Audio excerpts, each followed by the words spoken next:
Okay, so the pattern I'm going to be tying tonight is called a pug. It's a pattern that I've been developing for the past, on-off for the past 3 years, I think, by now.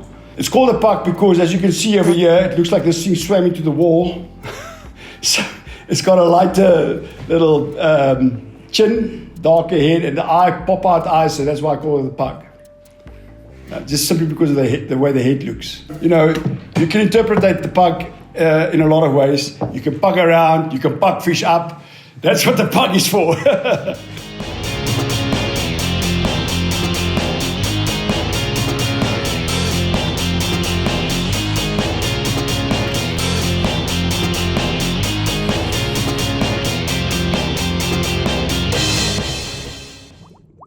Yeah, I've been pugging around with this pattern. What happened is I actually went on a bass fishing weekend, and it was in autumn. Baitfish were prevalent, and fished a minnow pattern, and it was in a synthetic, and it did really well, and it piqued my interest. So subsequently, I started playing around with the pattern, and I came up with this pattern. I can't really say that I intentionally set out to make it do what it does, but it just so happened. And then, as I got more interested in the pattern itself and the fact that it swims like a lure, I obviously scoured the net and came across a lot of streamer junkies. And just followed them. One of the guys that had a big influence was Gunnar Brammer, because he explains everything so clearly. There's Rich Strawlers, there's a whole lot of other guys that I can name, but I'm not going to do that now. So basically, the pattern is a streamer pattern, but it's also what we would refer to in streamer circles as a swim fly. So in South Africa, swim flies isn't really well known in freshwater circles. I think guys in saltwater fish this kind of pattern more often. The difference between a swim fly and your general streamer in freshwater, as far as I'm concerned, is that most freshwater patterns are jig flies, if they have any action to them. They're a jig fly, or or like a zonker, they imitate a baitfish fairly closely, and they look like a baitfish. And they more or less get retrieved to swim like a baitfish, but that's where it ends. And like Larry Dahlberg mentioned in his opening forward to the book of Plain Chocolate on the Game Changer, Gary says that, you know, with trout flies or with freshwater flies where you're imitating insects and other creatures, a lot of times your fly have to look like the creature. But when it comes to fishing baitfish, your pattern doesn't need to look that much like a baitfish. It needs to act like a baitfish. And I think a lot of other styles of fishing, even in insects, we've come to realize that. That's why presentation is so important. So what this fly does is it swims pretty much like a fluke or a Zoom super fluke, if you want to call it that. But depending on your retrieve, and the retrieve on a swim fly is quite important. You can fish this fly from at any depth on any line. I fish this fly on a intermediate line or on a floating line with a intermediate polyleader. Just because I want the fly to sink slowly on the pores. It's got no weight to this fly, so it doesn't sink on the pores. It remains stationary or sink very slowly. And you can fish on sinking lines, floating lines with fish are closer to the top. Fly is designed really the action of the fly, and that's what Zoom's super flukes does, and what swim flies does is they create a predator response from a predator fish. And it's clearly obvious when you're fishing for bass, guys that fish for muskie, and these fishes they're predators out and out. When it comes to trout, I think brown trout is very predatory. I fished a lot for rainbow trout just to prove that you can imitate minnows or forage for trout in South Africa with this pattern. And I've had success. I'm sure that the pattern would fish better in regions where baitfish is a main prey species for trout. Because I can tell you, the trout in the Mpumalanga trout triangle can't catch baitfish for shit. They come at this thing over and over again. They keep on missing. Some of them do come at the right angle. They come from depth and they eat the whole fly. But when trout follows, they normally nip. And as you can see, the tail of this fly is quite long. So with the hook up at the head. So for basses, this pattern is super effective because the bass always eats over the head. They won't come out the tail. With trout, it's a bit more difficult. I've solved the problem by creating a stinger hook. So it's like a articulated fly, a pug. So that's what I did to overcome that problem. The main characteristic of the pug and why it's called a pug is all to do with the head design of the fly. The head design of the fly allows the fly tie to create a fly pattern that's very quick to finish off the head. Normally when guys do bulkheads, they spend a lot of time trimming. If they want to do jerk heads, they spend a lot of time gluing on the eyes, then epoxying the head to make sure that the eyes stay on, because if the eyes fall off, your fly is not going to swim. So the pug overcomes all of that without having to fine-tune your heads, because heads, like Blade Chocolate and Mike Schultz says, the head drives the train. The head design of a fly, of any streamer fly, is super important in what it's supposed to be doing and how it does it. The only time when the head design is not important is when you have a jig action. Think of a Clausemina. It's one of the most famous jig flies ever. It's probably the first. It still catches fish. Predatory fish do respond to jig flies, and at times a jig fly will outfish a swim fly. But there is scenarios where swim flies simply outperform a jig fly, a jig streamer. So the head is very much what drives this train. And the action of a pug, I'm going to take it out of the vise to show you guys. This is what the pug looks like from the front. So from the side, it looks like a bulkhead. But from the front, your bulkhead, you can see there's still some bulk. But from the front, your head is vertically displaced.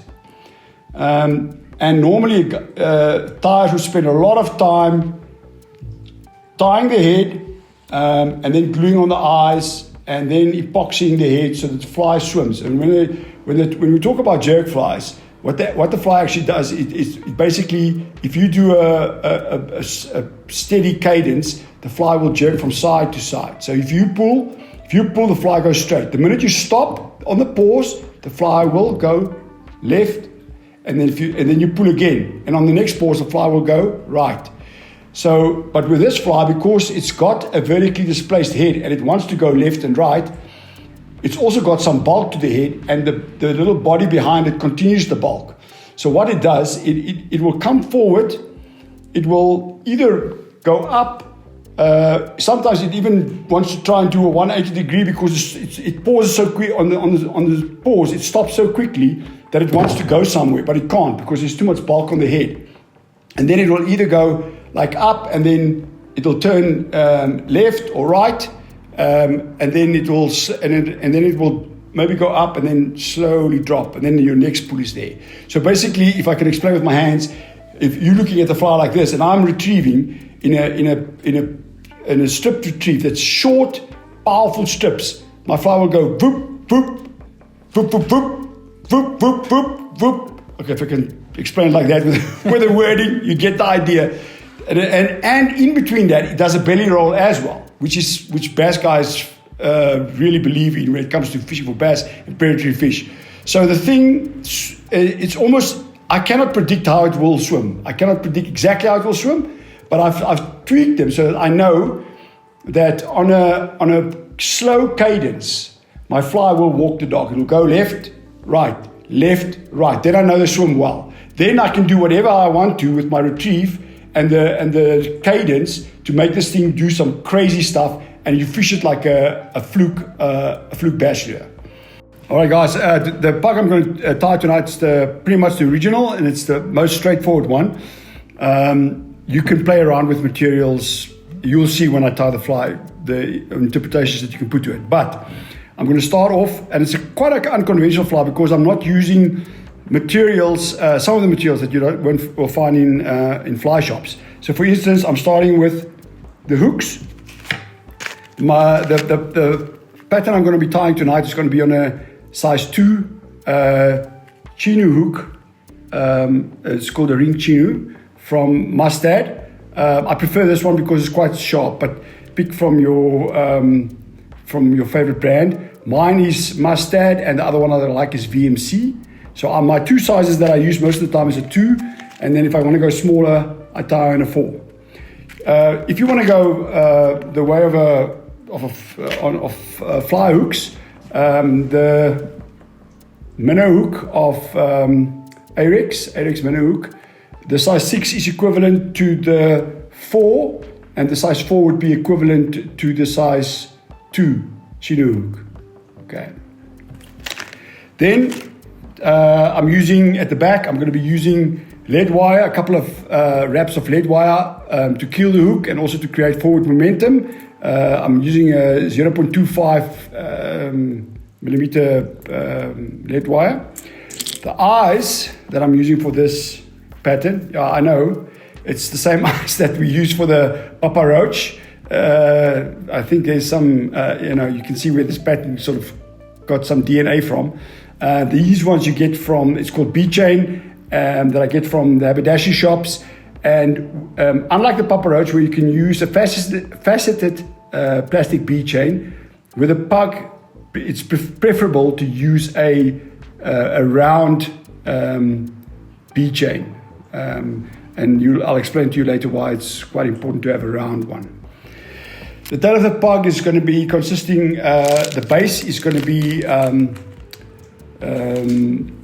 Sculpting flash fibre for the base, craft fur for the tail, and then in the overwing, some more sculpting fibre and craft fur. The body of the fly is going to be a brush, and depending on what you want the fly to do or the size of your fly, the brushes vary. So guys, the first brush I ever started off with, it was a slightly smaller fly than this. It was on a size 4 Chinu hook, was a streamer brush. And a streamer brush is soft fibers, but still can create bulk, and that's what I used in the original, or the first smaller flies. If you want more buoyancy and more viscosity of the brush to store your fly even harder, you can go over a new brush that's been designed by Fish & Group. These are all Fish & Group brushes, by the way. This is a 1-inch streamer brush. This is a 1-inch fake feather brush. Fake feather fiber brush by Fish. It's a very new one. It's made out of sculpting fiber and some very soft artificial pearlescent fibers.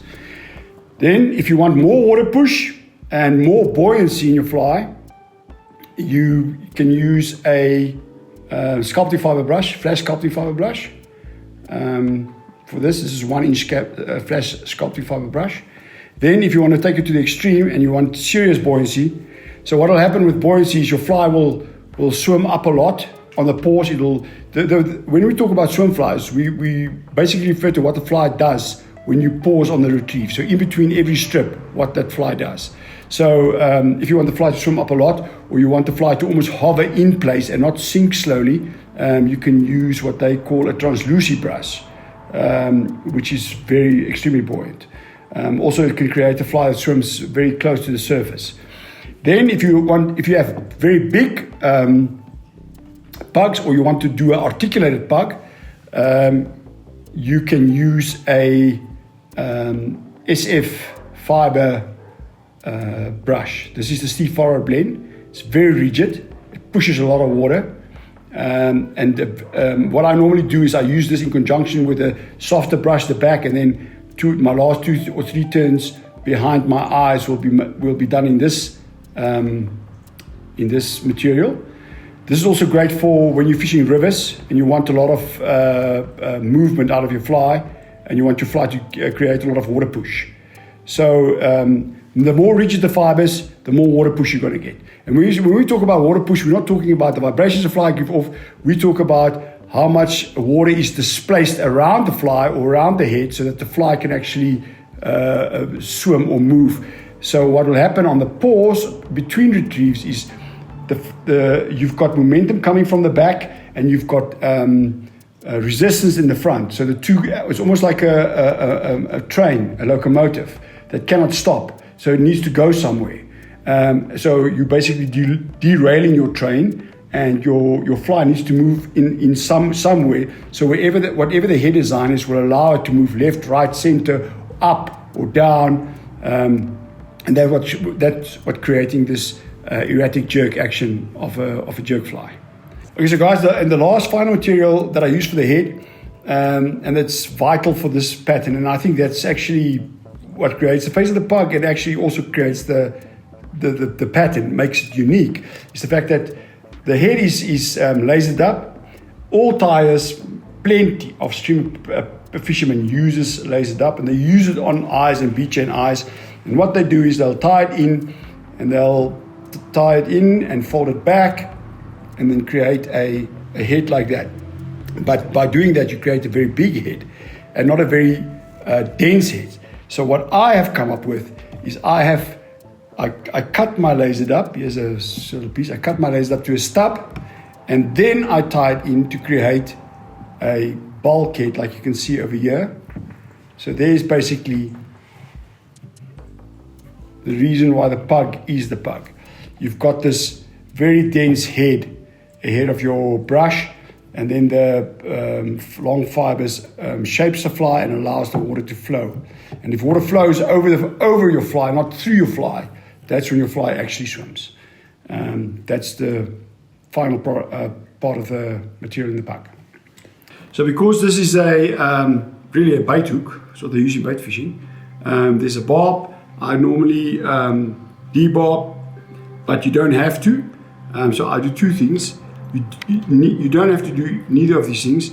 So the hook's also slightly offset, which is kind of important sometimes, but because I want my flies to be killed perfectly and I want to have some control over the swimming action, I normally straighten the hook a little bit back so that it's not offset anymore. All right, to start off with, I'm going to create a keel and a forward momentum train in the hook, and that by adding a little bit of weight. So I splash on a bit of super glue, and then I take this 0.25 millimeter lead wire, and I'm going to do, as the glue is drying, I'm doing about 3.5 turns. It's going to end up at 4. So you can see that the lead wire is already gluing to the hook. And just want to set it in there. All right, so there's my lead wire is glued in now. It's glued on. I'm going to glue it in even further. The reason why I don't put any thread over my lead wire is when you swim your flies, because really once you start tying streamers and they are swim flies, you will realize that actually watching a streamer fly swim is so much fun. So I normally take them down to the water and fish them and see if they swim correctly. And by allowing and by not putting any thread over the lead wire, I can actually change the action of the fly by either taking off the lead, just pinching it with a pliers, and reattaching lead in other parts of the hook. For instance, if I've got too much belly roll, I'll move the weight further down the hook shank, but that is when you've actually tied it wrong. And so you'll notice that the lead isn't actually put to a spot where it kills the hook that much. The lead's still under the hook shank, so it does have a keeling action, but it's also almost in line with the hook shank, and it creates a forward momentum action. So the forward momentum is very important when you pause. The more forward momentum you have in your fly design, the further your fly will swim and turn away from its from the position where you stop the retrieve. So that's why I do that. All right, secondly, we're going to start off, I'm not going to glue that yet. I'm going to start off with tying in the eyes. And over here, I'm going to use normal uni wax thread. I'm not using a mono thread for the eyes. So the eyes we're going to use on this one, let's go with gold eyes. I'm just going to snip off the eyes. If you want to, this is something that I do. I just burn the little tips of thread on the sides there just to smooth them over nicely. Just for aesthetics. And those are plastic beads? These are plastic beads. These are not weighted beads. I tie the eyes in, guys, about, I would say, 2 to 3 mils behind the hook eye. You don't need a lot of space in front of the eye. So that's where I'm going to be tying in my eyes. I first do a few crisscross wraps just to position them. Okay, and then these are the money wraps. You take your thread, you come across the eye, go over the front, and so you can see I'm pulling my eyes down. So these are the money wraps. So I do a bunch of them.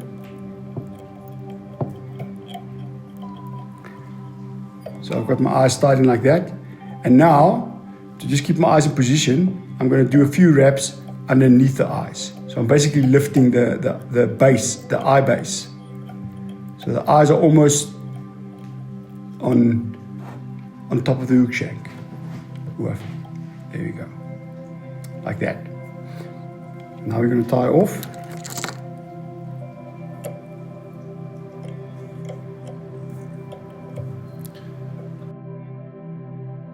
Right, guys, after we've tied off the thread on the eyes of the fly, I'm just going to dab a little bit of super glue there. And now I'm dabbing super glue over my lead wraps as well, and a little bit on the shank. And the reason why I put some super glue on the shank is because I'm going to continue with mono thread. This is the Semperfil thread, and that tends to slip on your hook shank. So now it's glued down, and it's quite strong. I can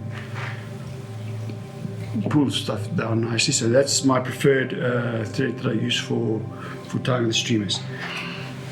Now we're ready to tie a fly. Just going back to the hook, because this pattern gets eaten a lot on the paws, I carry with me a hook sharpener, just to sharpen my hooks, because you need all the help you can get, especially if you can't feel the fish taking when the fly is swimming by itself and on the paws. So for the base of the fly, we're going to tie in the flash fiber, the sculpting flash fiber, just a small, very, very thin base. I'll take a few fibers. I'm not even going to use this all of this. I'm going to just use half of it. And so what I do is I cut it again in half, split the ends, and then I'm just going to card it so that I don't have even ends on either side. So it's a little bit tapered on either side, as you can see. So there's your flash fiber, and then I'm tying in a shorter section on the bottom and a longer section over the top. Just want to move this a bit forward, sorry. There we go.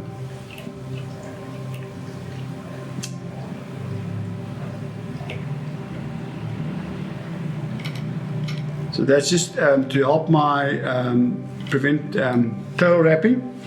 So this is just to create a support for the craft tail and to also help it spread a bit. It gives a bit of volume to the tail. Craft fur tends to collapse on itself a bit. So I've cut off a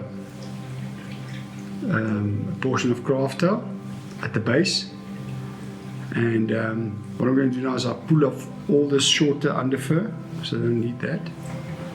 Don't want too thick a tail. Here we go.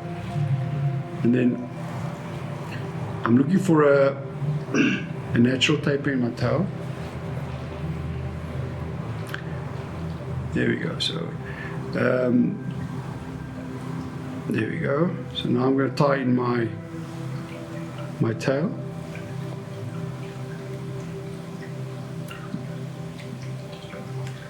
A few wraps over there, and then I'm going to come around and go underneath the the sculpting fiber, just to unite the two. You want to make sure that your tailing or your body that you're building up, because the body that you build here, you can kind of do any style that you prefer to. But this is the one that I use, and it's kind of quick. You want this to all be unified, because on the pause, when the fly starts swimming by itself, it's not being pulled, you're not going to have these fibers aligned like that. They'll want to open up. So that's why you must make sure that your tail fibers and your body fiber stays unified to keep a solid profile. I'm going to cut off the excess, but I'm not going to discard the excess. So there's the excess cut off. So I'm going to keep this portion that I cut to use again. If you're tying bigger flies, you're obviously going to use a different material or some new material for the next step. I'm just going to fold these ones back over the top. There's some fibers there. Looks like a mess, but it's going to work. All right, guys. So there's my tail done. Now I'm going to put some flash around, and with streamers, I mean, I normally fish for bass in very clear waters, or for trout in very clear waters. So my flash is a little bit subtle, but you can go crazy with flash. There's days when flash really makes a difference. So you can utilize a lot of flash in your fly if you want to. I'm going to take about, what do we say, is about 4 or 5 fibers of this UV flash from the fishing group, and I'm just going to tie that in by putting it over here. This is a quick way of like just aligning the fibers, and it doesn't have to be aligned in a certain position. It just needs to veil the tail. There you go. It's busy veiling the tail. Put 1 or 2 more fibers in. And so what I've done now is I've taken a bit of sculpting fiber. I've done it in olive, so you can see the difference in color. With a white leftover tab of craft fur, and I'm just going to card it to create a nice tapering, a nice tape on either end. So once I've done that, I've got you can see I've got a nice tape on either end, and I'm going to tie this in as my second wing, and it's going to come up about halfway on its longest on the actual tail length. So I'm tying this down.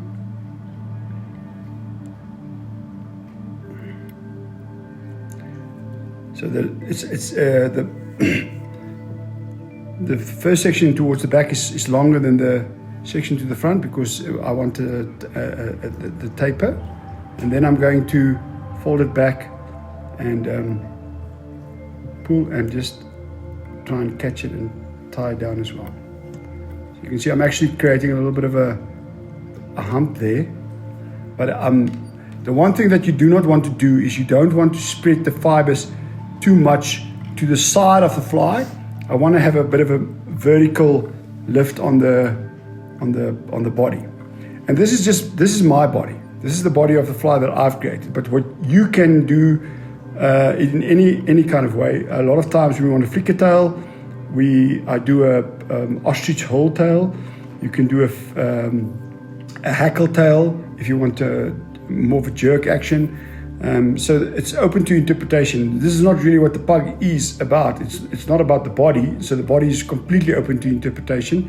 It's what the following steps are going to involve. That's what create the pug pattern. So once I'm at this stage of the tying, I'm just going to use some super glue to just glue everything in position and make sure the tie-in point stays put and doesn't slide around the hook. The nice thing about tying with streamer flies is you can use super glue to assist you in your tying, or UV resin. Alright, so we've done that. Then I'm going to just accentuate the fly a little bit more with some more flash, and for that I'm going to use just flasher bow. I like flasher bow, the very limp flasher bow, not the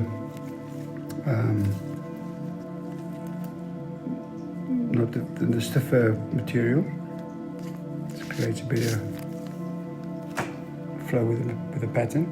And I'm not going to use a lot on this one, so I'm going to fold the strand double, just come on the side so it creates like a lateral line, tie it in, cut that loopy in, and you don't want your flasher bow strands to be even, so you don't want them to be equal length on either side, and the one side can be shorter than the other. It doesn't really matter. It's just very displaced here. Okay, so we're going to now proceed with a brush, and for this pattern, for this specific one, I'm going to use, as I said before, you can utilize a lot of brushes. Just to come back to that, you can also do composite brushes where you incorporate a flash together with your brush. If you don't have a efficient brush, you can also use product like Plain Chocolate's Finesse Body Chenille. These and that together with flash, you can do a composite brush, make some really nice bodies and very buoyant bodies as well, and thick bodies that pushes a lot of water. But for this one, we're going to use Sculpting fiber brush. So it's slightly denser than the streamer brush and does push a lot of water. So I clean up the wire, make a clean tip, and tie that in.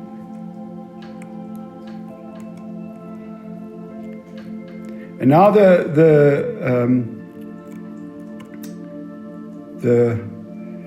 interpretation is up to you. If you want a really dense fly that goes side to side without putting a lot of power into the retrieve, you can make the brush very, very dense. And if you want the fly that slides on the paws left and right a longer distance, then you would have a lesser dense brush. So with this one, I'm going to, that's my third turn. I'm probably going to do 4 turns over here, and probably a 5th one. So I've come over, and then I'm going to end off the brush. So I'm coming around again to the bottom. I'm going to end off the brush by coming over the front, coming over the top, so that I create a little bit of a higher profile on the top of the fly than on the bottom. So there's my brush, and I'm putting it through in between the eyes. There we go. And then I'm just going to tie it off by rolling in behind the eye with my thread. So what I do is on the tie off, I'm going to come in and go over like that, over the eye ball. And again, so I know it's secure. Then I'm going to cut with the base of my scissors. I know you guys are all good. These are very bad scissors, so don't worry, these are my elite scissors. So I've cut it there, and I'm just gonna catch the wire, tie it down. And now what I'm doing is I'm pulling all the fibers back, and I'm coming over the eyeball straight across the bottom. So on the bottom, I'm coming straight across. I'm going over this eyeball. I'm not going straight across like that, because then I'm going to push my fibers down. I'm coming to the front like this, under the hook eye, over the eyeball, straight across the bottom, over the eyeball, so that you can see that these fibers on top are now standing more erect than the fibers at the base, which are getting pushed flat because I'm coming across, straight across the bottom. You know, as I said, the body's almost open for interpretation. The only thing that you have to remember about the body is that the fibers and the material that you use are straight fibers, so that they shed water.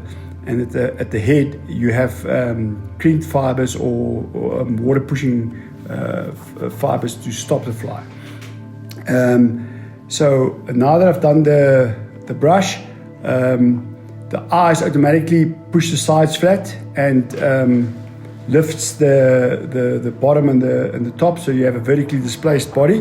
All I'm going to do is I'm going to trim some of the fibers on the bottom so that I have more fibers on the top half of the fly. That way I ensure that the fly keels correctly and doesn't roll too much. You don't want too much of a belly roll. So I'm just going to quickly trim some fibers from an awkward position so you guys can see. I'm not actually trimming much. I'll use another scissor. So I'm just going to trim with this scissor. So you can see I'm just trimming just the front fibers off a bit, and then a little bit the back, and on this side. There we go. So then I've trimmed some fibers away. There's your fly done, the body. And now we're going over and tying the head. So for the head, we're using Senor laser dub. You can use the ones that you buy out of the packet. This is white. A lot of times I blend my own. I make my own blends with adding extra flash to the body, or blending 2 or more colors together to get a specific shade of color that I want to tie in. But we're just doing white for most of the time it's white for the belly. And I don't know, it happened while I was tying the fly that I always tie in the bottom first and the top afterwards, and that's what created the kind of the puck face as well. But I also think it's got something. It also assists in the way that the fly swims as well. So I'll start off with the bottom, and I'm just going to take the material, and then I'm going to card it. So what we do is basically straightening and aligning all the fibers of the laser dub. There we go. A lot of times your laser dub might be too long, and then I'll suggest you cut it in half to make the fiber short, especially for the belly. The belly fibers needs to be short. The fibers on the back of the fly, on the top of the fly, doesn't need to be that short. So there's my carded material. You can see it's quite thick. It's not normally the size that people would tie in if they do tie in heads with laser dub. So what I'm going to do now is you can more or less measure it if you want to. You don't want the longer belly fibers to come past the hook shank too much. So I'm going to cut it over here, almost where it's at its thickest to create a bulkhead. So I'm using a scissor that's just normally used for sewing scissor, because it just cuts nice and neater than your normal fly tying scissors. They're a little bit small and short. So there's my stub. I'm going to roll my fly over, and now I'm just going to place my stub just past the eyeballs, and then I'm going to catch it with first with a loose wrap and then a second wrap. Make sure, okay, so I can see my stub's too long, way too long. So I'm going to shorten that now. Just measure it up nicely. There we go.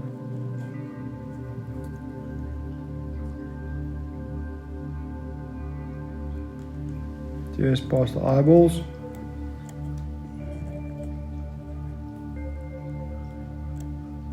Couple of more tight wraps. And as you can see this, so now I have a gauge of how far past the eyeballs the bottom, the stub comes. And then I make sure that my fibers in the front is aligned. So now I'm going over and I'm going to do the same at the top. And I've already carded some olive. So the one on the top is obviously your dorsal color that you want your fly to be. And I normally do a thicker bunch than I do at the bottom. The reason for this is also the thicker bunch assists with the buoyancy. It also pushes water so that your fly kind of almost wants to swim up or sideways and not down if you don't have it, if your bottom bunch is thicker than the top bunch. So there's my carded wing. It's basically the wing of your fly. So I measure it out and then I'm going to trim it again with my sewing scissors. And I'm going to come just past the eyeballs, same length as the top, loose wrap, tighten down. You can see already from this, you must be able to see that the top material is quite thick. Okay, and so there you can see from why the pug has got such a lot of water push on the head. And you've done that simply by just tying these two sections of laser dub. Now I'm going to fold it back and I'm going to just bring my thread to the front. Okay, there we go. Make a few wraps. Continue to fold the fibers to the back. Just rolling it in. Okay, and then I'm going to come forward and just with your fingernails, you can just push the fibers as close as you can to the eyes. Create yourself a little bit of space there and tie off.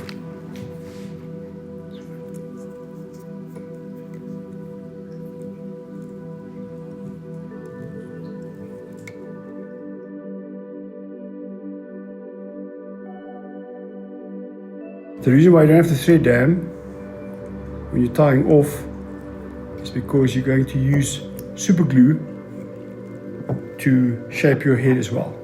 It's just a little trick that I've picked up over this time. So now I'm not going to comb out, they call us streamer tires, fly tires, feather first strokers. So yeah, you can see we're stroking fur all the time. So I'm not going to start combing it out and stroking everything back, because if I do it now, I might pull out some of these the fibers of the laser dub. So now what I'm going to do is I'm going to use super glue and and a needle. Do not take super glue directly to laser dub. Laser dub absolutely absorbs or suck up super glue like you cannot believe. So you need to work very carefully with a needle or a bodkin. So I can obviously dab some super glue on my fly over here, and then it will glue everything together. But there's at this point you can decide more or less what kind of head you want. If you want a bulkhead where you're fishing in flowing water and you've got maybe an articulation on your fly, you're going to just glue your laser dub over here, and it's going to spread a little bit over over the sides or over the eyes, so that you have a more rounded head. But if you want to fly, and which I fish a lot in still waters, and you want more of a jerk action, you want the laser dub to be more vertically displaced.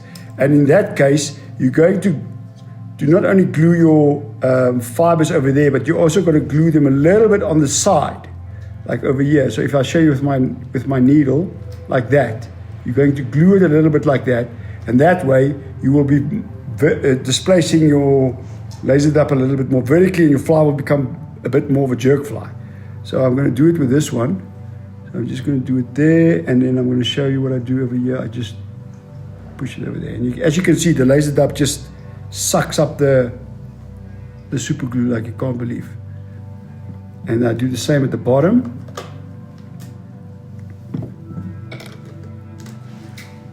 So there you guys can see I do the same at the bottom.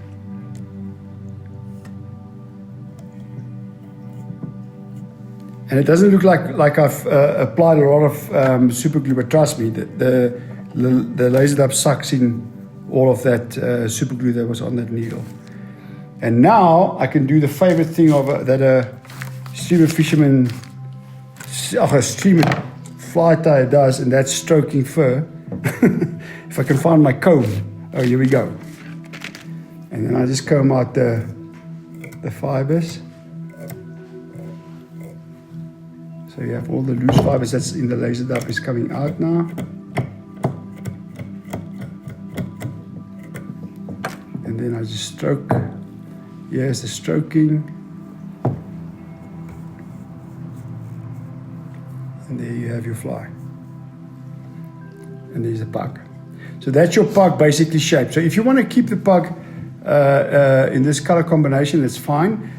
The awesome thing about tying the pug in synthetics, like I've done here, and even if you use Oshie, you can also color it, is that it takes Copic markers and permanent markers unbelievably well. So you can basically tie up flies where, like we've done over here, where your whole fly is white. I've used a little bit of olive maybe in that, just to show you the difference between the craft and the sculpting fiber and the top wing.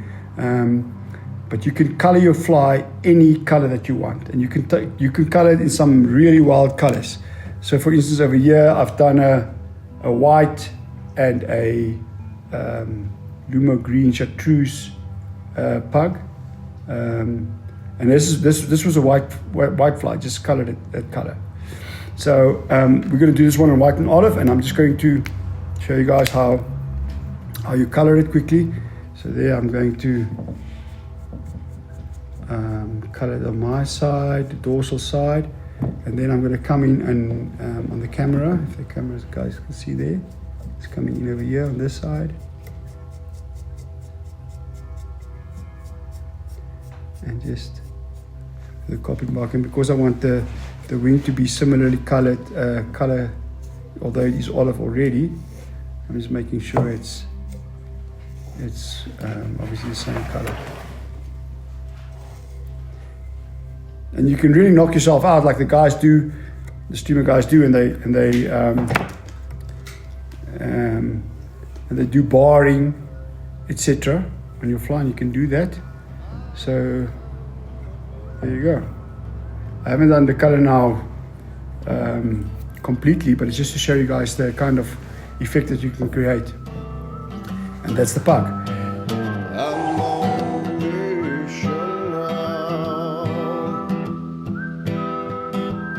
Wow.